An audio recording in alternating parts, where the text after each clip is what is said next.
Welcome back to another episode of The Adversity Advantage.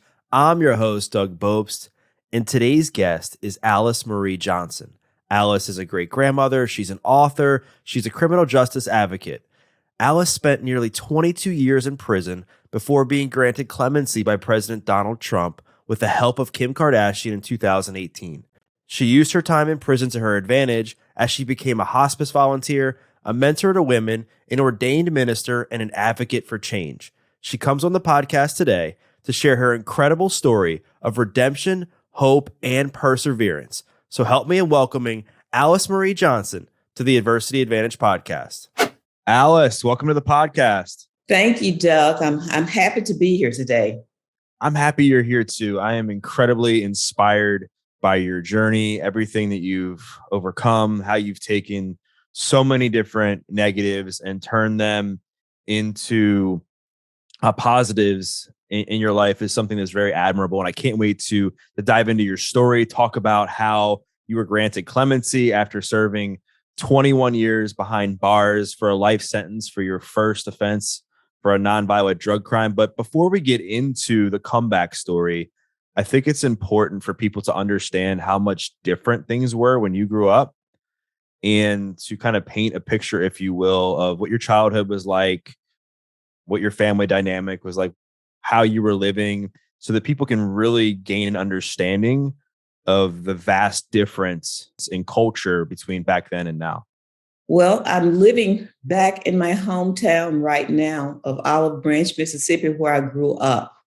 Both my parents were very strong believers. They were Christians. There were 9 siblings. I'm almost in the middle, almost dead in the middle. 8 girls and 1 boy. And my family, I guess you could say, we were very much the very typical Black family. Faith was very important to us. Family was very, very important to us. And I grew up in a very loving family.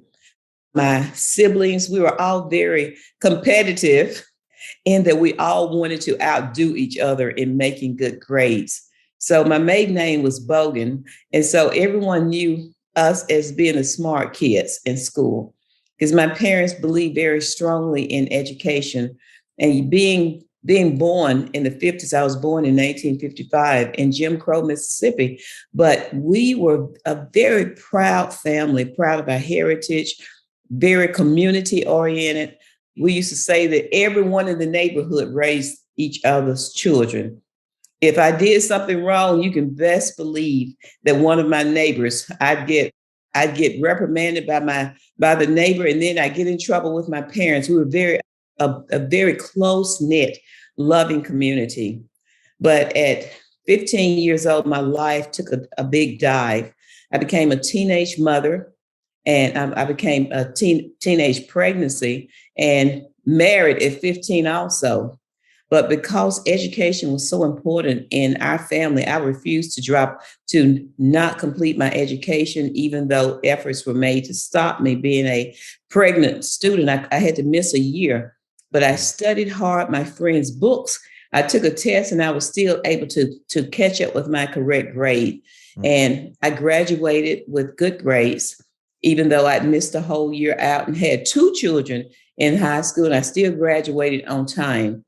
But I knew that it was very important. Education was very important. My parents worked hard to send my siblings to college. And being young and married, we know that many times teenage marriages just don't work out. But having a strong foundation of faith, I was not one who was anxious to be divorced, even though I had a very bad marriage.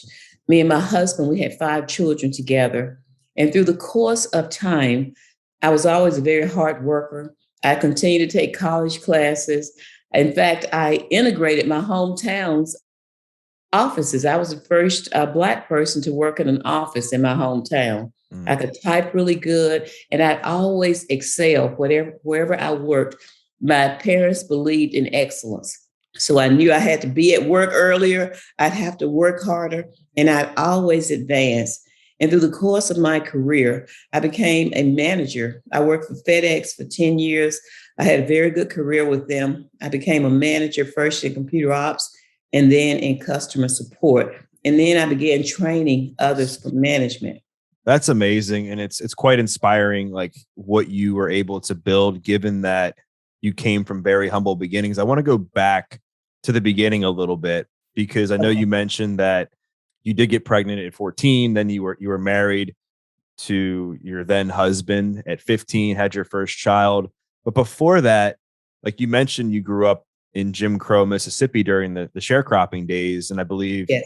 your family was working for Mr. Abernathy. Your dad was getting paid something like $3 a day to pick cotton. So Yeah. what was that experience like? Because I think there's a lot of people now that weren't alive during that time and just really they just don't really have a grip on what it was like for someone who was a person of color to grow up back then. I was very segregated. The things that you've seen in movies is very true. Everything was segregated, from water fountains to not being able to get good medical care.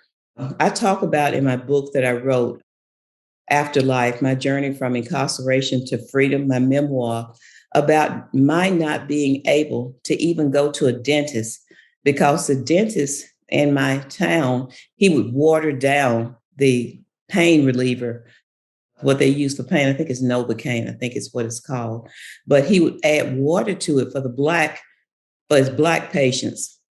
And because he was trying to pull a wisdom tooth in the back, I was very young. I think I only about 9 years old. Something ended up happening, and he told me to raise my hand, and I did something to get us attention. And he told my mother never to bring me back, but he used the N word, never to bring me back. So it was very important to me to keep my teeth brushed and clean, because I was not allowed to go to the dentist. I had been banned from the one dentist in town. But we literally, and where I was born at in Mississippi, you said that you talked about my parents being sharecroppers. That was a very, that institution was so unfair. It was so unfair because we do the work and they get all of the money. And to keep us in that type of bondage, we'd always have a running total through the winter. And after every harvest came in, no matter how big the harvest was, he'd always say there was no money left over, when we knew that there was. But what could you say? Back then, in during that time of segregation, you could lose your life literally over rising up and and saying that the owner was lying. Mm. And so, we couldn't speak out, but my mother fought back. She was an excellent cook. She found a way to escape that by selling plates at places Mr. Abernathy would never come. And they made enough money to buy a home where I live now in Olive Branch, but not in that same home. But they were able to buy a home, and we escaped that type of sharecropping. It's really servitude that was taking place. And everything was, I went to school in a very segregated school, and they desegregated. Even after desegregation, it took a while for them to really integrate the schools. Mm. So my parents, that's why they were so much pushing us with education, because they felt that education was a way to escape that life. Wow. Gosh, so different back then. And I can't imagine what that must have been like for you and your family. And it stands to reason, I guess, why y'all decided to flee that house. I think it was like in 1961 or sometime in the early 1960s where 60, it was like going into 1960, yeah, when we were able to get away. And literally, it was like a scene from Roots. We had really. to escape there in the middle of the night. We couldn't allow them to know that we had gotten a house about 10 miles away. And my parents would go after my dad would have a hard day milking and working the farm. And we all picked cotton. They put a sack on my shoulder to pick cotton. It seems like right after I could walk good, everyone had to work. And we had to literally leave there in the middle of the night as though we were escaping. And this is going into 1960. We literally had to escape from there and not let them know. They were pushing the car. My cousins came. We had to push the car and they started up further down the road. And we got away. That was the only way that we could get away because my parents were afraid to let him know that we were leaving. And Right. so the next day, I guess they saw our little abandoned place that we were living in, this cinder block house that where I was born. So you mentioned that your parents were afraid to let him know that you were leaving. Like, what could have happened if he found out that you were leaving? Was there laws in place that would have kept you working for him, or how did that work? It's not that there were laws in place that would keep us to work for him, but the system was set up so that we didn't know what he might do. He might say that we were stealing something and trying to get away. My father could have gotten in trouble because we had seen, my parents had experienced a lot of beatings, even death down there. And you just, it was a place that you stayed in that you just didn't cross that line. And it was never explained to me why it had to be like that. But, I really feel they feared, even for their life, if anyone knew that if he found out that they were leaving, that he would have come up with some other excuse as to why they couldn't leave. Because Wow. he didn't know they had the money to leave. He thought that finances, keeping them in poverty like that, was an invisible chains that kept us bound to him.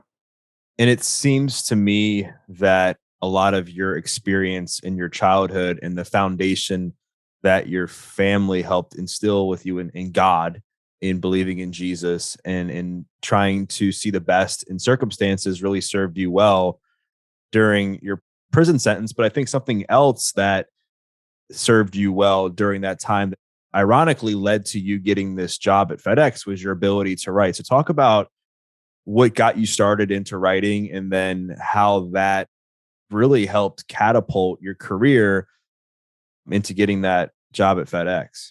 Yes, I always loved to write, and I really didn't know about having a gift to write.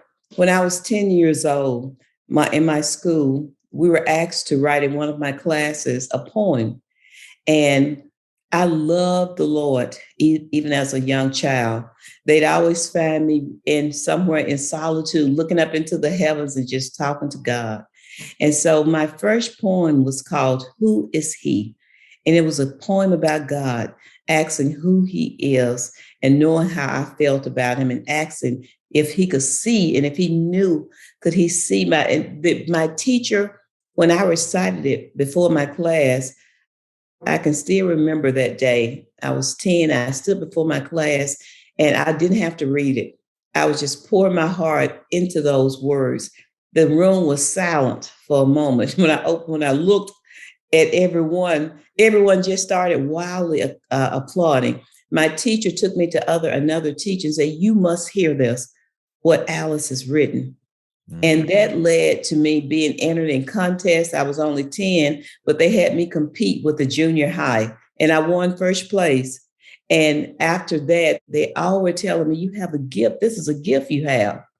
And so that gift of writing led to me after I got a job at the Urban League after my husband, and had such a rocky marriage. Mm. But one of my coworkers was in a tragic accident.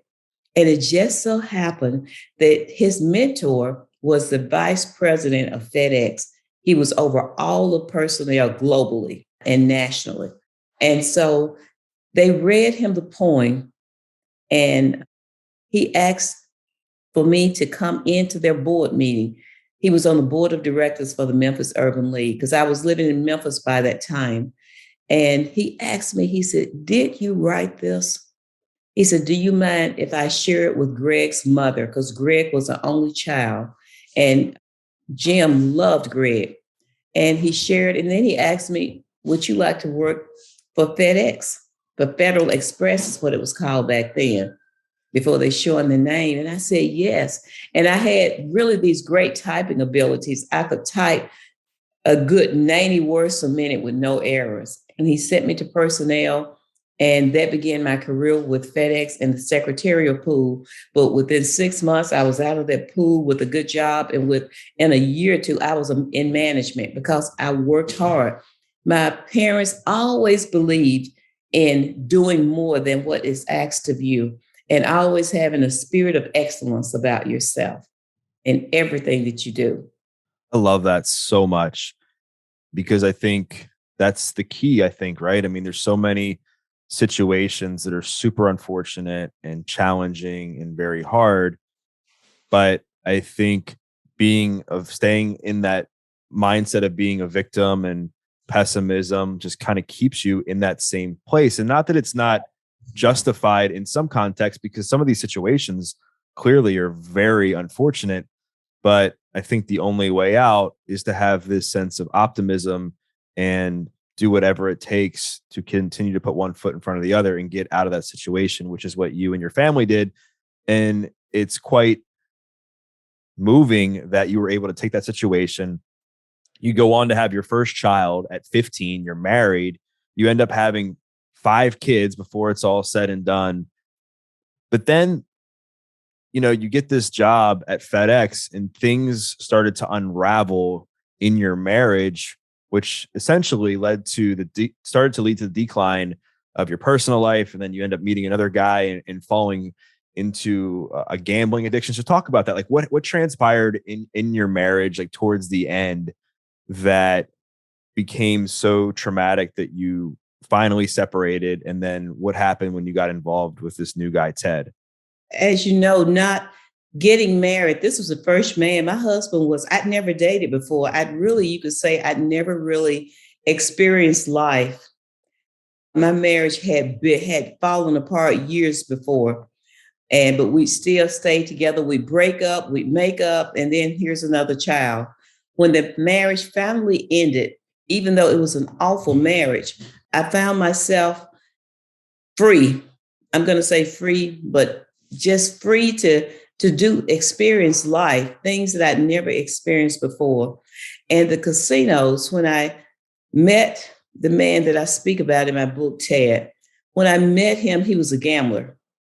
And the bright lights and the thrill of gambling and seeing the dogs, because I started with the dog races, that was some of the most excitement that I ever had in my life. And I didn't really know about a gambling addiction. But before I knew it, that's exactly what I had, Doug. I was spending money that I didn't have and couldn't replace it back. And I ended up losing my job because I didn't have the money to turn my expense report in from travel. And it was a stupid thing. And I was really on my way. And the reason I didn't have the money, because I loaned the money to Ted. And I had 30 days to complete my expense report. And he kept swearing, promising me up until the very day. And I think that fear of not being a failure, of that panic, not knowing what I'm going to do. Because when me and my husband divorced, he disappeared out of our lives. He never gave me a dime of child support. I'm overwhelmed. I've lost my job. I don't know what to do. I'm in this crazy state of mind. And at that very moment, all I can say, Doug, it was an offer from hell. Because really, in that state of panic, my house is about to be foreclosed on. I just filed bankruptcy, and I don't even know how I'm even going to keep lights on in my house. I don't have any insurance.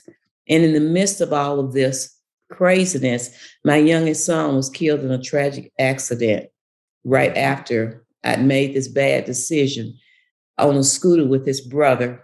He got hit. I didn't even have money for a funeral, nothing. And an offer came to me to be what is called a telephone mule. All I have to do is pass a number to when someone come into town. I pass that number and say, this is a number that you call. This was in the mid 90s, correct? Yes, it's in the 90s. It's beginning, really, it's the very beginning part of the 90s.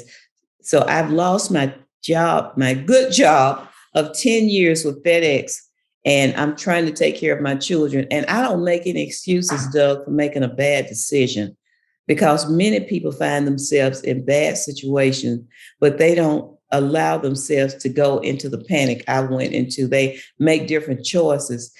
I can't even tell you why anyone would make me that offer other than they knew something about Ted. Mm. Because of course I didn't know when it was asked, do you know anyone that can do this? And I just really made a terrible decision. The first time I made the call, I got $1,000. They put food on my table and kept my lights on. And when my son was killed and I had nothing, it's like I'm in this crazy state. I'm spiraling out. The only thing I can say is I was in a mental state that was like no other.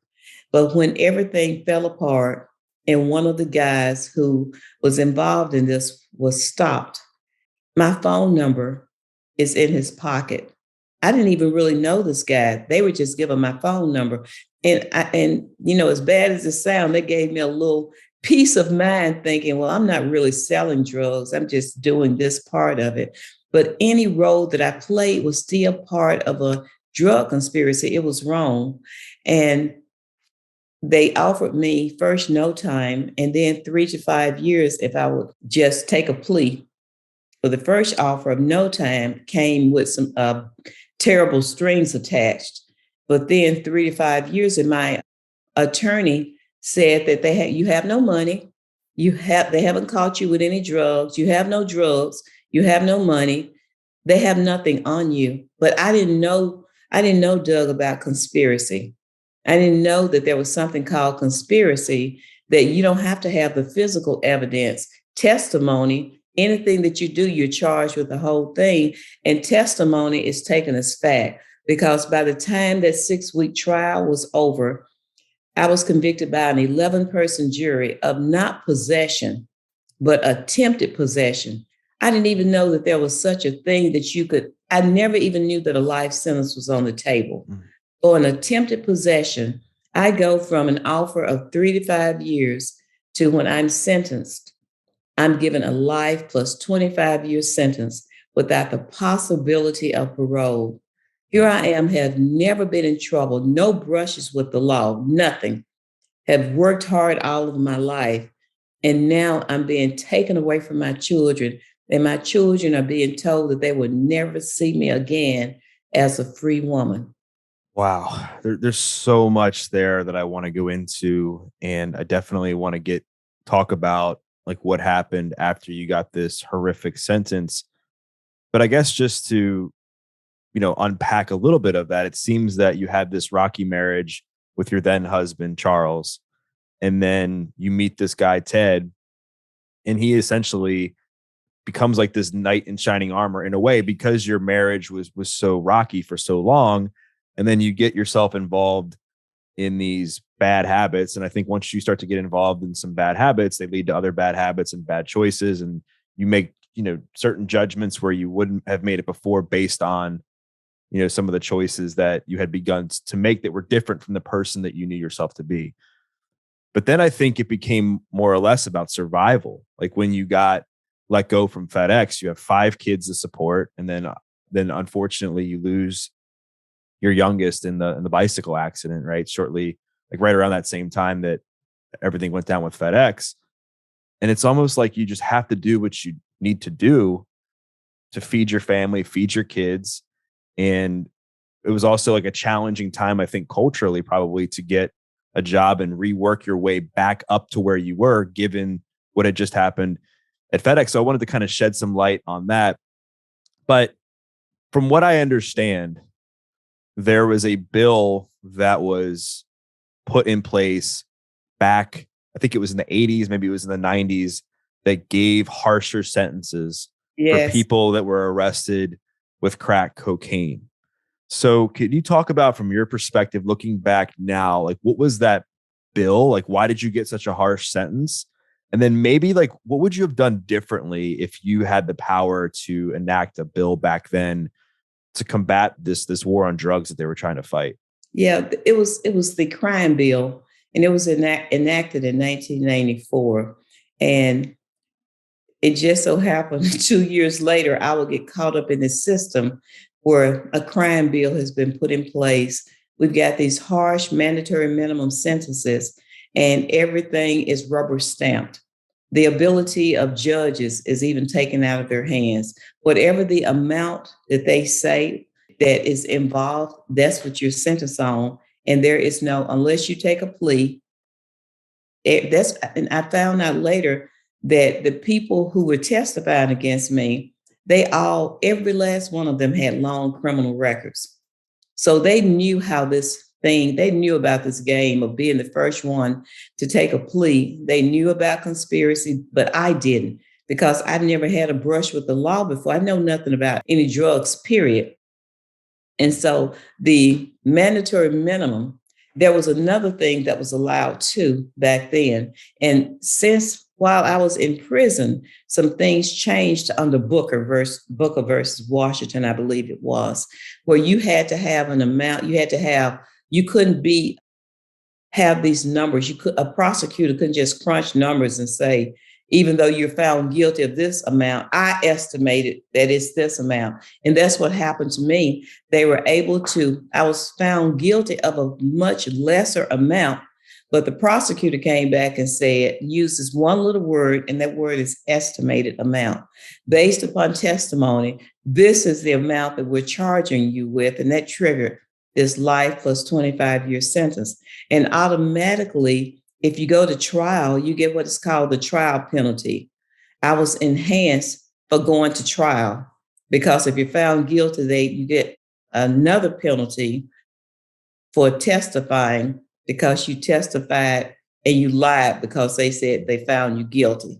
So that's another enhancement. And then I received a leadership enhancement, because they say I'm their boss. But if I was their boss, I was the worst boss in history, because I was making the least amount of money.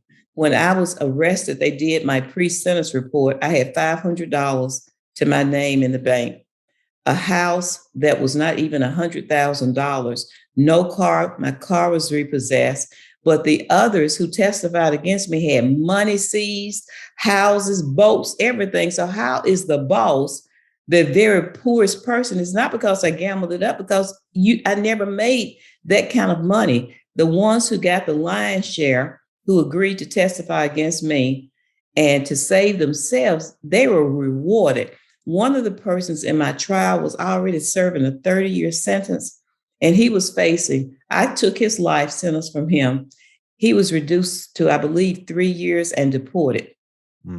So the whole system is set up absolutely wrong. There should not be that type of punishment to exercising your right to go to trial. Wow, that's crazy. I didn't know that. And gosh, I mean, thank goodness they've done a little bit of reform to amend some of those harsh policies that were put in place. And I know we have a long way to go, which is what I want to get into later on in our conversation. But back to the sentence. So kind of offered these deals where you're going to get just a few years, in your original couple offers. And then the jury comes out and they end up sentencing you to life. The jury had nothing to do with the sentencing phase. I don't believe that jury had any idea, because they were really hung for like almost a week, and they kept sending notes back and forth trying to determine what conspiracy meant. Got it. And so the jury didn't even know that a life sentence was on the table either. Yeah, and you weren't arrested with drugs, right? It was just it was telephone records. Right. I literally was sentenced to life plus 25 years for telephone records. No physical drugs, no money.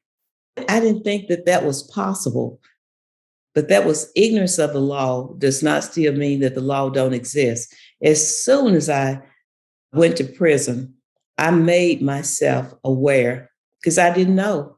I didn't even know. And plus, my attorney advised me to go to trial. He knew, but he gave me really bad advice.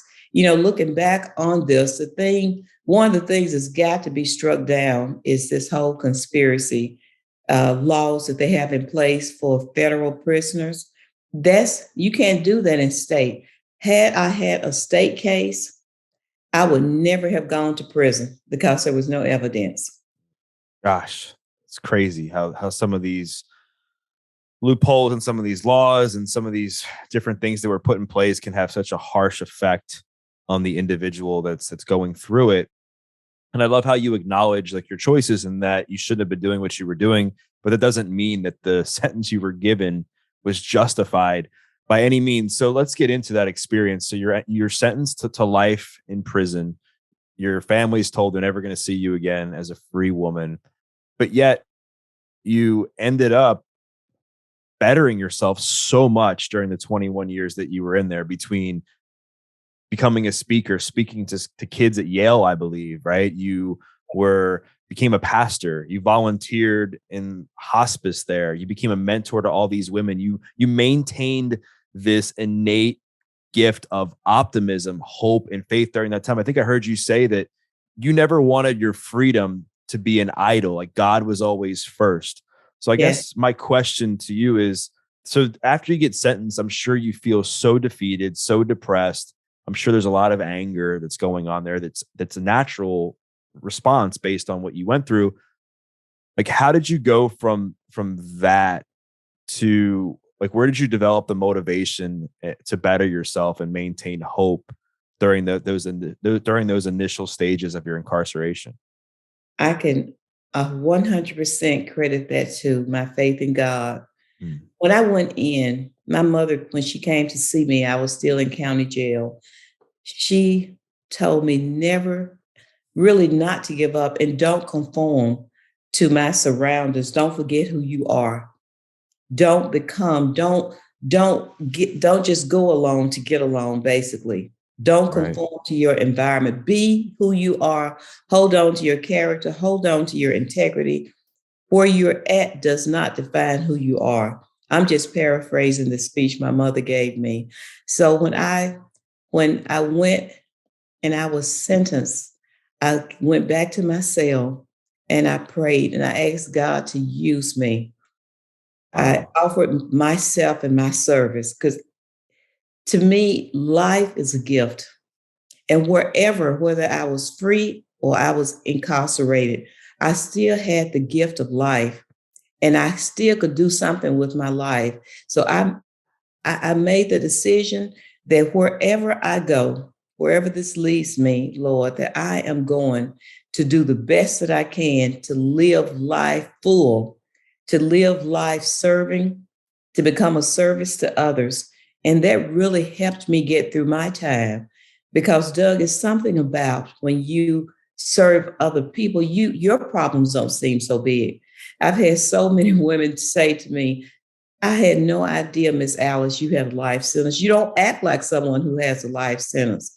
I got busy with the business of living and not looking forward to dying, not just count the days. And honestly, I think I was truly blessed if not to have a 30-year sentence or 20-year sentence where I'm counting the days until my release. My hand, my time, my everything was in the hands of God. Only He knew what day and what hour I would be set free. And I never lost my faith that one day I would be set free, even though I had some really hard days. The hardest times were losing family members. I lost a sister, then I lost my father, and then I lost my mother. And not to be able to grieve with other family members, to be alone. You know, the women there had become my family, but it still wasn't my family who understood, who we had shared pain. That was some of the hardest times and to get bad news from home, I still had to be a mother. Learned how to mother on the inside because my children still depended upon me. Me and my children were so close and we're still extremely close. So I had to still, nothing could take away that I was still their mama. Gosh, it's really inspiring the level of faith you kept during these hard times, because like you said, you were sentenced to life in prison. So for as far as you knew, right, on paper, your life was over except for being behind bars. And Right. there's a lot of people that even now that are going through some really hard times. There's a lot of people that have gone through hard times or that will, and their faith in anything is very tested, is tested a lot during those times. And they tend to say things like, oh, God's not real, or why is this happening to me, or I can't believe I'm going through this. I'm going to go on and on with examples.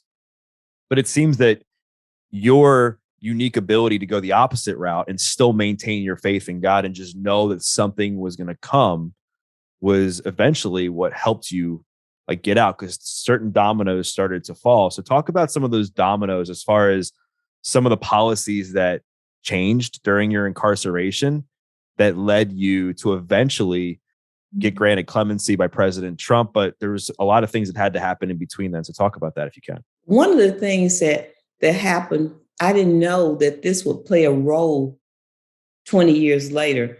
My very first year of incarceration, I was sent 1,500 miles away from my children. And because I had these technical skills, I got a job in vocational technical. VT is what we call it, training women to prepare for a life outside of prison, even though I didn't have an out date. And one thing that I noticed is that people with long sentences could not take computer classes because it was like, for what? They couldn't take those classes to learn computers and learn how to type. So I challenged that. I fought it and I won, and I changed the system where women with long sentences and men, they had to have at least a certain percentage of them in these type of classes, re-entry classes. So that I needed to have those skills myself when we were allowed to have emails again, to be able to email in prison. Because when I went to prison, there was no internet, there was nothing that was out there. And so those skills would really serve me well. I started speaking.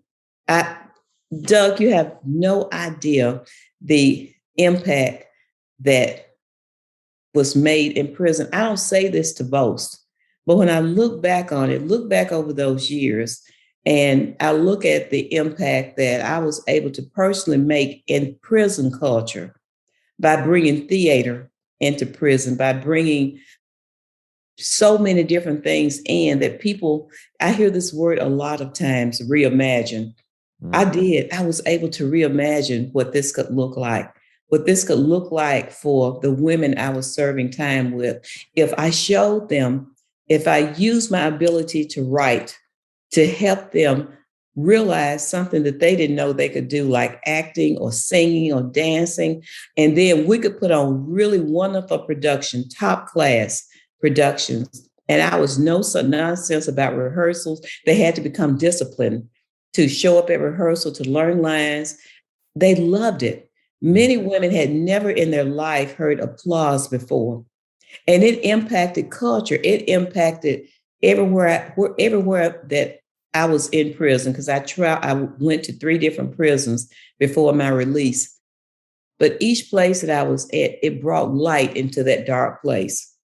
And women were excited about being able to do things. The staff, I had so much respect from staff because I respected staff and they respected the good that I was trying to do in prison. So I had an opportunity to do so many things. I was very trusted. I'd earned that trust. And when an opportunity came for the first radiothon, and they wanted someone from prison to speak at the first national radiothon on clemency and criminal justice, I was selected. I was the only prisoner whose voice got out for that radiothon. And that was during the Obama administration. And so my voice got out first. But let me back up a little bit. Before then, there was a campaign to end mass incarceration for people who did not have a violent crime, but was serving a life sentence. So once again, you can call it the favor of God. Some people call it luck. I call it favor. I was selected as one of the 6 prisoners in the country to be in this ad campaign for the ACLU. So I'm in newspapers, magazines. My picture is one of the 6 people they selected. That was 2013. In 2016, my voice gets out. And then I'm asked to speak at a college. We got the video visitation stuff. It's like Skype. I get permission to speak at Hunter's College, then Yale University, then the University of Washington in Seattle.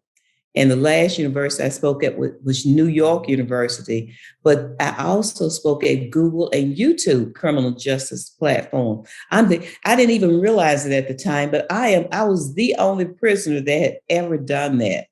And that led to Jake Horowitz, who heard me speak at a YouTube criminal justice conference. He saw my picture. He saw me live on the big screen, and I'm speaking to other influencers and other, what do you call them, NGOs and just other people in that space. And I've been denied 3 times by this time for clemency.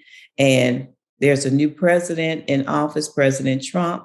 The Clemency Project 2014 has ended, and it looks like I've been left behind.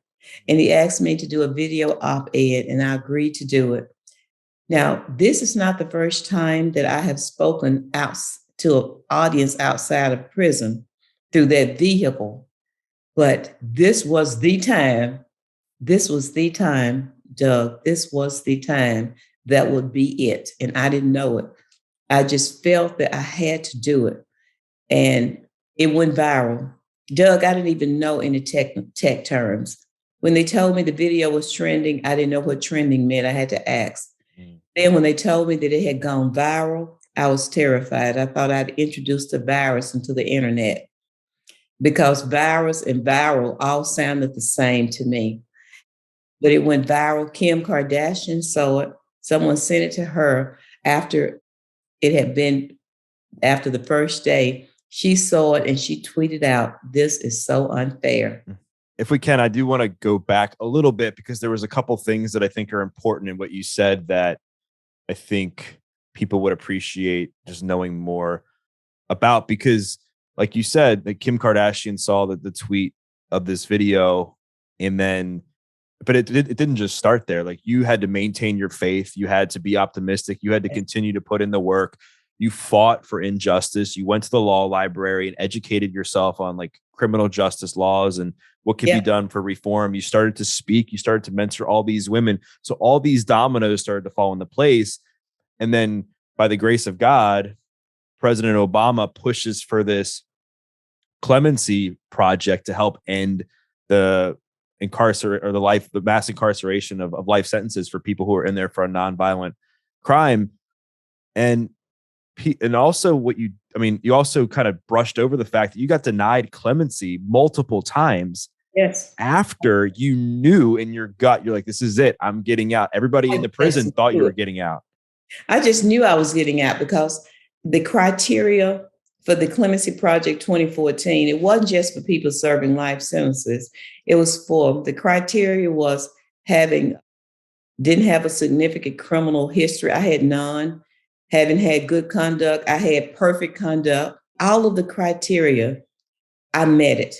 There were about 6 things, but I exceeded all of the criteria. So I just knew, everyone in the prison just knew that I was going to get it. Staff, the other women, they were all confident that if anyone was going to get clemency, it was going to be Alice Johnson. Right. But that was not the way that it had to be. I'm not even angry about that. I wondered, and the thing about clemency is when I was denied, I was not given an explanation as to what I did wrong, what I could do to improve myself. And that is a big broken piece of this whole clemency process, because to me, you should have the right to know why you're denied. So if there's something, when you go to a parole board, you know why you're denied. But clemency is shrouded in mystery. You have no idea why you don't get it. So I didn't have any idea. I had to keep trying, and I had to keep trying. And the last time was just really broke me almost, when I was denied for the very last time. But I still had this in me that it's got to be something else. And so when I got that last denial, it was January. It came on January the 6th or 7th. It was actually signed on the 6th. I found out about it on the 7th, 2017. That was in a little bit after that, the president would be leaving office. So it seemed like hope was gone. But then the U.S. attorney who had been involved in his recommendation saying no to me, because that's another part of the clemency process. The last part of it is when you are close to receiving clemency, they send it back to the U.S. attorney and ask them if they think you should get clemency. Well, this is a new U.S. attorney, so he asked my old prosecutor if he felt that I should get clemency. And he even confessed to my family later that every time my paperwork came, he just said denied, that he didn't feel like I should get it, not knowing anything about who I was, who I am 21 years later. He's still angry about me going to trial, even though my warden has written a letter on my behalf for clemency, my captain, the other staff, even the other women. So why should a prosecutor who I was in an adversarial relationship with, why should that rest upon him giving a thumbs up when he knows nothing about me 20 plus years later? But that was all part of the plan, Doug. I'm sure of that. Had I gotten clemency under Obama, I would have just been one of 1,715 individuals who got commutations. But the way that I came out put the spotlight on this broken system. The person who advocated for my clemency, Kim Kardashian, and the people that she got involved, there were many others. And I thank all of the people who advocated for my clemency, and I didn't get it.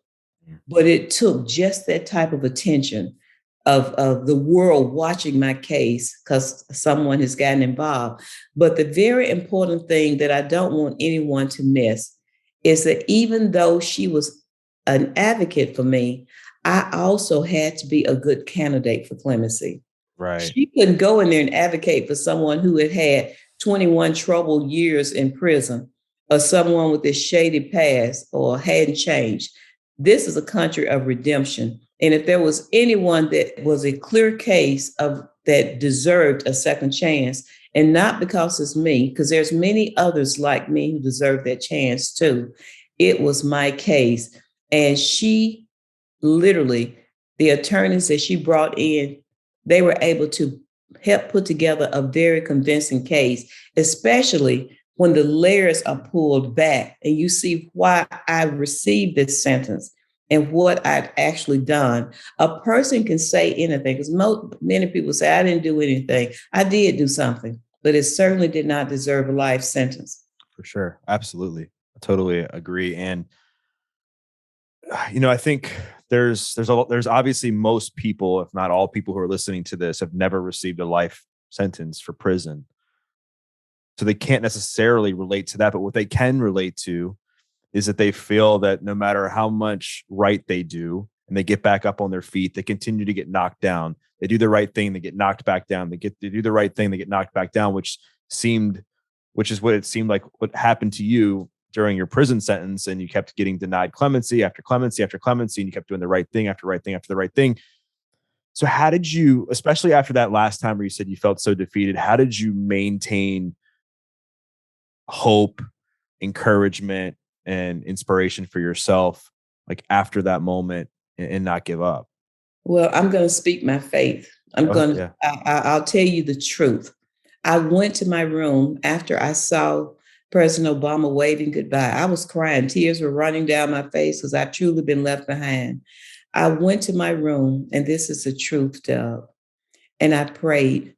And when I was praying, this came straight into my head. I can't say that who spoke, I say it was dropped into my very spirit, that Jesus is the resurrection. And before there can be a resurrection, something has got to die.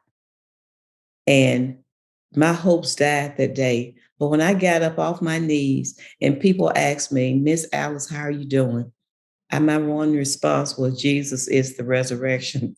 And I didn't explain anything, but I determined, in fact, I determined that I'm going to do even more.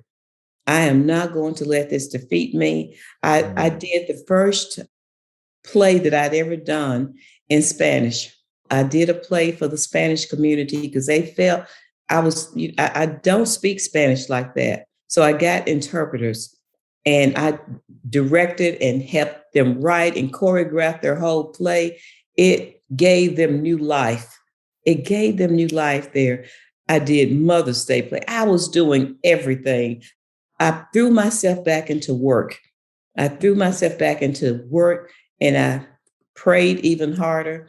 And it was so encouraging too, because by the time that Kim Kardashian heard about my case, it was October.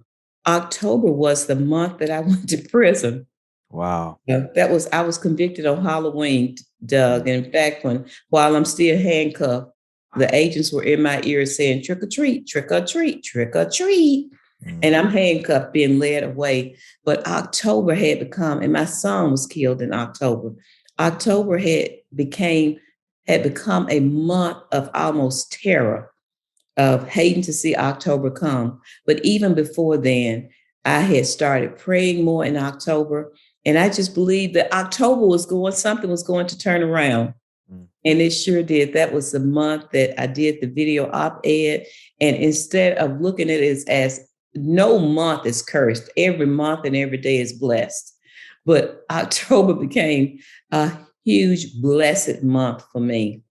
And that's why, even though as a free woman, I hear so much depression, COVID is hit, there is so much darkness, there is so much fear of the unknown. I was in one of the darkest places that anyone could ever be in, with what I call an unexecuted sentence of death. And I was able to hold on to hope, hold on to faith, and believe that, as they say, the sun is going to shine again, that one day I'm going to be free. And even during these lockdowns of COVID, when we were separated from our families, from physical touch with them, that was nothing compared to over 2 decades of being separated. And so I was able to doing, even in this dark time, Doug, I did things during the dark time of lockdown. I bought a house during COVID. I launched a foundation during COVID. I submitted over 100 clemency applications and helped 46 people get a second chance during COVID, because it is when it's dark that we have to press through. That's what walking by faith is. If you can see it, if that's what it means really to hope. Because if you can see the end, what are you hoping for? What are you hoping for if you can see it? There's no need to hope. But it is in dark times, I think, that that's my thriving ground, Right. is in darkness, because I've learned how to look past darkness and hold on to my hope. And if you push toward, and it's not that I'm some type of just optimist. No, I am a woman of faith. And I saw with my parents firsthand that faith in action. And faith is not passive. Faith is action. It's active. It's alive. It's believing for something that you can't see, but you can feel that it's going to get better. And even if this had not happened, I would still be doing the work. I would still be doing the work and still trying to make wherever I am a better place. Amen to that. And I love what you said about, I mean, everything really about how you thrive during times of darkness and taking action with faith, and how that all comes together, and everything that you've done over the last couple of years to help people who are going through the same thing that you went through. And then also how you managed to pick yourself back up after President Obama walked away from office and you felt that things were over. So let's fast forward a little bit. So you do this video, it goes viral. Kim Kardashian sees it. She ends up calling Ivanka Trump, who I think they had a relationship. And then Ivanka's husband, Jared Kushner, his dad was incarcerated. So he had a soft spot in his heart for some prison reform and helping people in prison. And then it gets to President Trump. So what had to transpire between them talking to the president and actually the president like granting you clemency? Like, what had to transpire in order for that to happen? Well, it took 7 months for Kim to Wow. get that audience. It was not immediate. Mm, People may have learned about that she was working on my case during the end. But one thing that Kim said to me, she said, Miss Alice, no matter what happens, she said, I'm never going to stop fighting for you, for your freedom. And there was 7 months of hard work, us thinking that she was going to get an audience, of them getting everything involved in my case transparent so that she could have a good case. It took 4 attorneys working hard to put together everything that she needed and that Sean Holly needed to go and turn that Oval Office into a courtroom. And she had thought that she was gonna, it was a lot of ups and downs even during that time, because she thought that she had gotten an appointment to have an audience, and that fell through. mhm, And then when she got the next audience, it was on my birthday. And it seemed like that was a sign, mm. it being on my birthday, that this might just be it. So even that was a setup, Doug, because for 7 days, from May 30th, my birthday, until June 6th, my release date, people were Googling me and they were trying to learn more about me. Even in 2018, at the end, I was one of the most Googled people in the world because everybody was trying to see, who is Alice Marie Johnson. And so on that day when I was released, and I'm going to tell you real quick, I know we're running out of time, but I want to tell you just a little bit. On the day that I was released, it's been 7 days. So it's all over the news that it just might happen that day. I had gotten so many disappointments, even though I had faith, this thing, I'm kind of trembling a little bit. They're saying, Miss Alice, you're all on the news. I look and I see them saying that it might happen. And I go to my room and close the door and look out of the window. And I just wanted to do something normal that day. It was a Wednesday. It was hamburger day. We only get hamburgers once a week. So I went to have my hamburger and just do, I know that sounds crazy, but just do something normal. Mm. But when I got the news, it was crazy. It was pandemonium on that compound. That compound housed 1,600 women. There were about 1,300 at that time. And they had to be locked in their cells because little did I know that media had showed up at the prison and was everywhere. But they made them park on the other side of the road. And they wouldn't let my family up on the property except one vehicle to pick me up.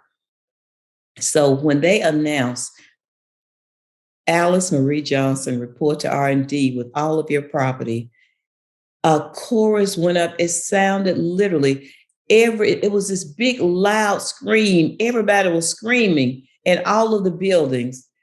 And then when I walked out of the door, they were in the windows with cups, beating on the bars, beating everything, and just screaming out, Miss Alice, don't forget about us. We love you. And when I grabbed my chest and made the motion of throwing my heart to them, literally, I'm not kidding, it felt like an earthquake. It felt like that ground was moving. They were stomping and beating and screaming and crying. And when I left them, I had to pass by a camp that housed about 250 women who were not behind a fence, that were at a prison camp. Every officer, all the women who were incarcerated were lined up in front of the place, and it was the same scene. They were screaming and crying my name, don't forget about us. And when I ran across that road to my family, Doug, what people don't know is I have been running since. I made a promise to the women who I left behind, and also to the men who I hadn't seen, that I would never stop fighting for them. I would never forget about them. And from the time I joined my family, and the world watched me rejoin my family and hug and celebrate with my big family that had showed up to pick me up, all of those reporters, they disappeared. All I saw was my family. Mm. But the next day, I hit the ground running. The First Step Act, they were trying to get that passed. I hit the ground running. A week later, 2 weeks later, I was in DC advocating for the First Step Act. I was speaking everywhere. They had billboards of me all over DC, Stand Together, and their organization. They put together a huge bulletin boards, and I was in the airports. I was speaking. I ran so hard for these women and men.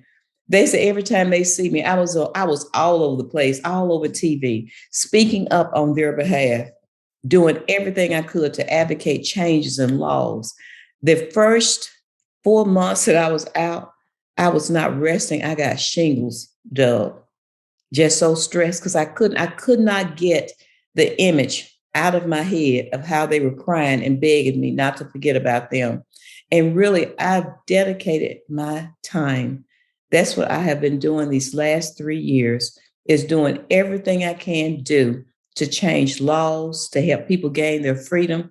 The organization that I founded, Taking Action for Good, TAG, that's the acronym for it was formed so that I could do for them what was done for me. What we do is we humanize the people who are incarcerated. We tell their stories. We get it out because I found that it was my story really that changed the heart of America, that changed and brought bipartisan support more for the First Step Act because they saw the injustice of my case. They heard me speak. They saw my family.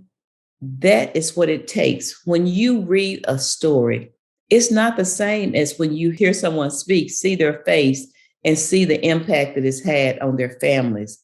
And that is what I've been doing, is getting those stories out there, humanizing them, giving their families voice. Because when one person goes to prison, Doug, their entire family, as you know, goes with them. They do every day of that time with them. My children were locked up with me because their mama was missing. My siblings didn't have their sister. My parents didn't have their daughter. My community, I'd been pulled out of my community. And just recently, I received an award from Ebony Magazine. They select, it's called Ebony Power 100, and they select 100 Black Americans, or Black individuals, African Americans. They select 100. It's called the 100. It's brilliant, bold, and Black. And I was selected as a community builder. You would think that my section would be criminal justice because I'm a criminal justice reform advocate. But a community builder helps build back communities. And that's what I've been able to accomplish. I've been able to help people gain their freedom and restore them back to their communities. Because when you have a strong criminal justice system in place, a fair criminal justice system in place that restores families, it makes communities safer. And that is what all of our desires should be. So, as I would say, some people talk the talk, but they don't walk the walk. I walk the talk. Amen I'm to that. about, I'm about helping people and giving voice to those who have no voice. Wow. That's incredible. And I'm so glad that you're doing what you're doing and that, you were able to make it out on the other side. And like you said, you eventually were granted clemency by President Trump, Yes. got out. And I know one of the things that you said that you missed the most, obviously, was your family. And I know that you've kind of put them first and really taken time to spend it with them and really try to repair a lot of the loss, or try to gain back a lot of the lost time that you missed while you were incarcerated. But I have two more things I want to talk to you about. Number one is you mentioned reform and doing things differently to help rebuild communities and get people out for unfair sentencing. You mentioned the First Step Act. So, like, what is the First Step Act? And then also, like, what do you think needs to change in the criminal justice system to help people either not be sentenced so harshly or to change the way that inmates are treated when they are behind bars? Well, the First Step Act was really the first bipartisan bill in 30 years that was really significant criminal justice reform. Literally, when President Trump heard about my case and he saw me reuniting with my family, there was not sentencing reform in the First Step Act.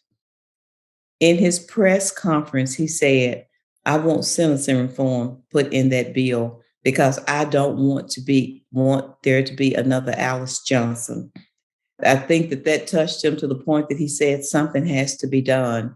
And what they also did was change compassionate release, where you didn't have to be on your deathbed to get compassionate release. There were provisions in there that would allow a person to also be granted compassionate release without them being on their deathbed. There were people were rewarded more Mm. for having taken programs to prepare themselves for reentry. It was geared a lot toward rehabilitation also. And to date, because of the First Step Act, over 20,000 people have come home early from prison and who should have come home early. But honestly, Doug, the First Step Act was just what it's called, the first step. There are some other steps that need to be taken. The people that in the federal system, justice system, there is no parole, unlike the states. And I often wonder what in the world is the difference between a federal and a state prisoner? What is the difference why there is no parole in the federal system? And no matter how well you do, no matter how much you've redeemed yourself for way too many people, unless they receive a clemency, a commutation the way that I did, there's no hope for them, even though they have done the right thing and rehabilitated. There needs to be stronger reentry programs in place for those returning citizens, because allowing someone to gain their freedom and not giving them everything that they need to be successful. There are some states that are doing incredible things, but we've got to do better. But parole definitely needs to come back so that a person can have a second look at them as an individual and not just the crime that they committed, but who is that person? If they're no longer a safety risk and they have spent they've already spent time in prison, what good does it keep them to remain incarcerated? If retribution has already been satisfied, I don't think it took a life sentence for me to learn my lesson. It didn't take 10 years for me to learn my lesson for sure.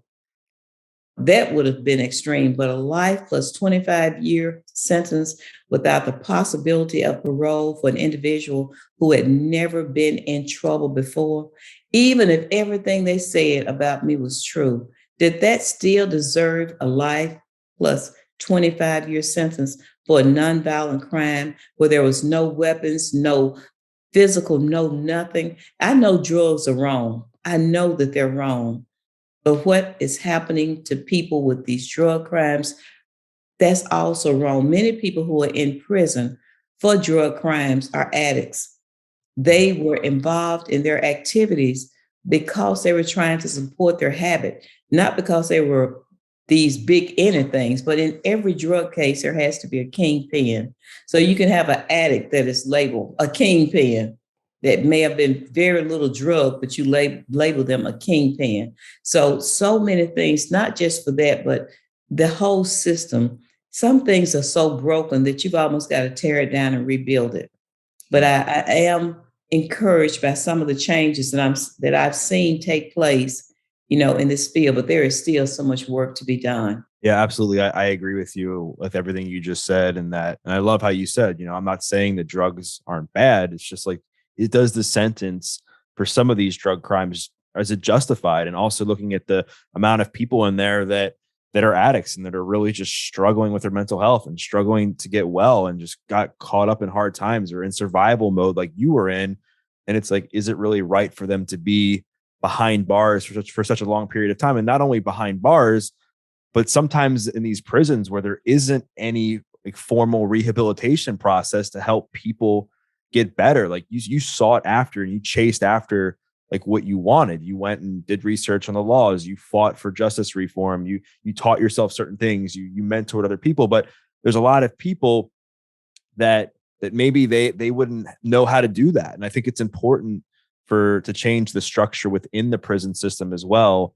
That if you're going to sentence somebody away, to do some time to think about the choices that they made, right? That you have some level of repair and healing that comes during that sentence, so they come out better than when they went in.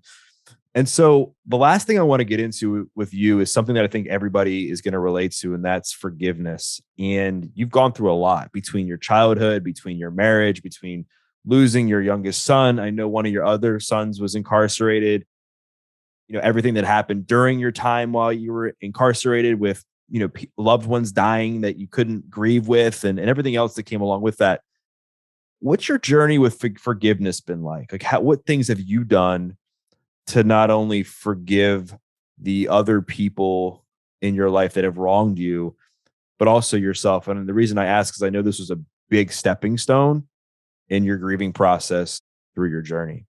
Yes, whenever you have separation, death is a form of separation because you're separated. Even though I wasn't dead, I was still separated from my family. And so there was grieving involved. I'd lost my life. I'm still alive, but I've lost life as I knew it.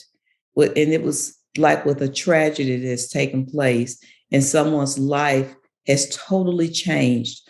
Maybe they can't walk again, or maybe something they've lost loved one. This was still, and it's grief that sets in. But I had to come to grips with some things. It was burning me inside. It was eating me up inside. I couldn't believe some of the things that people had said that they knew they were lying about, but they said it to save themselves. I had to release that because they were going on. I was mad. I was very angry with the prosecutor, with the whole system, that how could this happen to me? I had to for myself, Doug. It wasn't for the other people. I wasn't doing them any favor because I'm forgiving them. I had to release myself because unforgiveness, I call it, even in my book, it's like a rottenness of the soul. You're being eaten alive with unforgiveness, and the people are not, they've gone on with their lives, or you can't change the situation. And it didn't happen overnight. It's not a magical process. Forgiveness does not mean that you have a memory relapse. It's literally a memory release. I choose to release that. I choose to release that person so they're no longer taking up my life, because your life becomes centered and become focused and you're angry. And it leads to sickness also. It literally leads to sickness bodily, that unforgiveness that eats you up. Mm. So whether I felt it or not, what I did was I started praying for them. I'm not trying to make myself be some type of saint or martyr, because literally this was for me. This was not for them. I'd write their names down, even if I didn't want to say it. I'd write their names down. And when I'm praying, I just start praying for them and praying for their families, praying for their peace, praying for everyone. And gradually, that pressure just released itself off of me. When I could walk in forgiveness and not unforgiveness, that freed me. Even though I was in prison, I was free because I didn't have that weight on me anymore. And that freed me up to live life. And that was something that I talked to women, I mentored women in constantly. Let it go. Let it go, because you can't change it, but you can free yourself and you can find peace. And I also had to forgive myself because I had disappointed my family. I had left my children, and I had to forgive myself for things that happened, even with my son that ended up on this path. And he became an addict before he went to prison. There was one who was driving the scooter where his little brother was killed. He had childhood trauma that went untreated. And he had to go on his path of wholeness in life too. So I had to forgive myself, because forgiving others, you got to forgive yourself and say, I can't change what I did, but I can do everything that I can to be a different person and recognize my mistakes, learn from them, and maybe along the way help someone else. Amen to that, Alice. And I think that's a great place for us to stop our convo. And your story is amazing. It's this ultimate story of redemption, this ultimate story of hope, this ultimate story of perseverance, of faith, of never giving up. And then also the importance of being of service and how that helped you maintain this the sense of positivity during these times of darkness, and then get out and help so many other people, which you're doing now. So there's going to be people, I'm sure, that want to connect with you. They're going to want to learn more about your foundation, or follow you on social media. So if people want to do that, where can people learn more about you? Well, I'm on Twitter, Instagram, Alice Marie Free. You can remember this well because the chant used to be Free Alice Marie. Well, now Alice Marie is free. So it's Alice Marie Free on Facebook, Alice Marie Johnson or Alice Marie Free. My organization, Taking Action for Good. The acronyms are TAG, TAG. So they can go to takingactionforgood.org and keep up with the amazing work that we continue to do and going from state to state to make a difference, and also working within our federal system to make a difference in the lives of prisoners and their families and communities. Wow.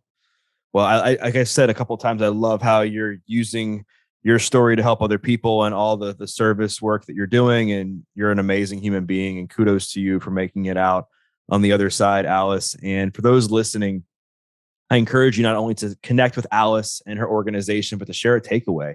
Maybe it was something that she said about her childhood and how different it was compared to the times we live in now. Maybe it was something she said on forgiveness. Maybe it was something that she said on the importance of maintaining faith and hope. Maybe it was something she said about her story of being granted clemency, or perhaps something she said about criminal justice reform. Whatever it was, make sure you tag her, tag myself, because we'd love to hear your feedback. And we once again thank you for listening to this episode of The Adversity Advantage.